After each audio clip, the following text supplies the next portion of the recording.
Ko ka san cewa idan ka goge abu daga cikin wayarka baya tafiya kai tsaye? Idan ka goge abu a cikin wayarka, kana ganin kamar ka goge shi kenan ya tafi kai tsaye ba zai taɓa dawowa ba. To amma ka sani cewa idan ka goge shi, link ɗin ne kaɗai yake tafiya, amma datar tana zaune daram a cikin wayarka. Har sai ta samu wata datar ko wani abu da zai zo ya maye gurbinsa, sannan ita waccan tsohuwar datar za ta tafi. Ba kowa ne zai gane abin nan ba sai wanda ya san abu akan cyber security.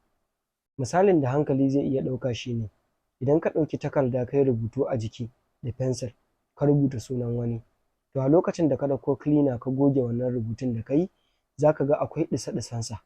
Wannan rubutun wani zai iya zuwa ya karanta shi, har sai idan ka rubuta sunan wani daban a kai, to wannan sunan na baya ba zai karantu ba, ya riga ya tafi kenan. Wannan shi ne sauƙaƙƙen misalin da za a yi wa mutum ya gane. Shi ya sa wasu manhajojin suke da damar da za su yi maka recovery abubuwan da ka goge, bayan kuma abin ka riga ka san ya bar wayarka.